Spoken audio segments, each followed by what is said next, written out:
All right, I hate to Oh, keep asking you sort of the same cliche questions about the quarterbacks, but where are these big name quarterbacks going to end up next year? When you speak of, Breeze, I guess obviously it's either the Saints or bust. Right. Brady, I tend to think he's going to stay in New England, but who the hell knows? I guess Derek Carr, they're throwing, he potentially could be moved. Phillip Rivers, where are all these guys going to be? Yeah, it's going to be interesting to see. Breeze, we don't know yet, what his decision's going to be, and I agree with you. If he's not with the Saints, he's probably retiring. Brady, it's going to be interesting because it's going to depend on if Robert Kraft gets his way or if Bill Belichick convinces him, is what it seems like, that Belichick wants to move on. When I was at the Senior Bowl asking around, a lot of people told me they felt like it's a done deal that Brady's gone. One place that I think would be really interesting, we've heard him linked to the Chargers, heard him linked to the Raiders, but the Tennessee Titans could be a spot for him. They're a team that was right there in the AFC Championship game. They've got a lot of former Patriots people, including his good buddy Mike Vrabel. Brady's not going to go somewhere that's not ready to contend. And that's a team that, Ryan Tannehill did a good job when he came in there, but he was limited.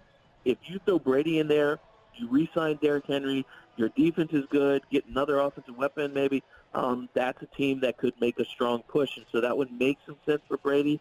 But, again, that's if he's not in New England. I know Robert Kraft has said he wants to see him in a Patriots uniform for his whole career, but there's a power struggle there, and we'll see who wins. Is the what's going on there? Explain what's the latest. I know it changes. These things always Right. change. But what is the dynamic between Coach Belichick and Brady? If Belichick had his druthers, is he ready to move on?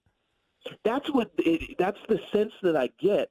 Belichick is always known for moving on from a guy Yeah. just before it's too late. The only problem is they didn't do a good job. Well, they thought they had the contingency plan in Jimmy Garoppolo, and then Brady and Kraft went out there, and they didn't really get somebody behind him.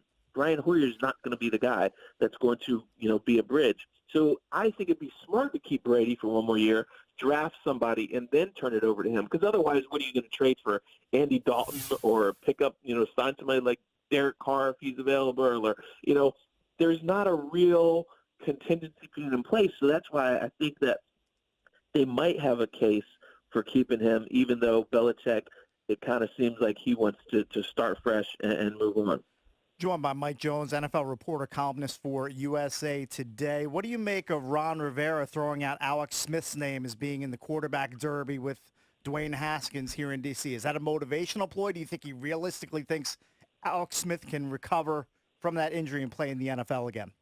Yeah, we don't know exactly where Alex is recovery-wise, what he's able to do physically right now, but I do think that Rivera has said some good things about Haskins, but he doesn't want this kid taking anything for granted. I think that any chance he can get to kind of stoke that motivational fire and make sure that this kid is working hard during the off season. So when he comes in there, he's as well prepared as possible, and he knows that nothing's handed to him.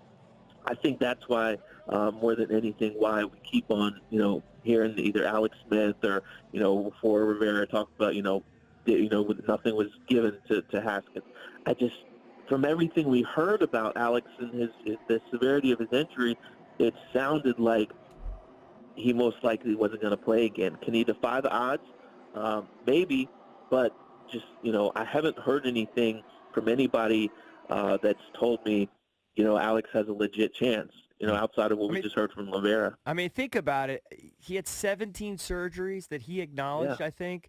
What right. doctor is going to sign off on that? It's no shot at Alex, and it's not just a broken leg. It's the No, infection is what's done it. right.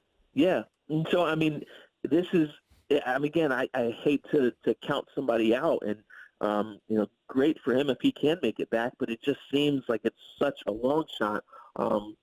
Like you said, the infections. And again, okay, to be healthy and able to move around okay is one thing, but what kind of impact can it absorb? There's no way to test out how his leg will do if a 300-pound man rolls into him. Right. Exactly. What doctor's going to say, yeah, we've had 17 surgeries on that leg, but it can take a helmet to it. I mean, Right, right. this So is it not. seems super risky. Yeah. Yeah. I mean, God bless him. I think he should shoot for it because he wants to, obviously. I don't want him to Right. end a career on his I'd terms, be but shocked. Yeah. I just don't want anything bad to Hey, happen. Mike, are you slightly interested in the XFL starting this weekend?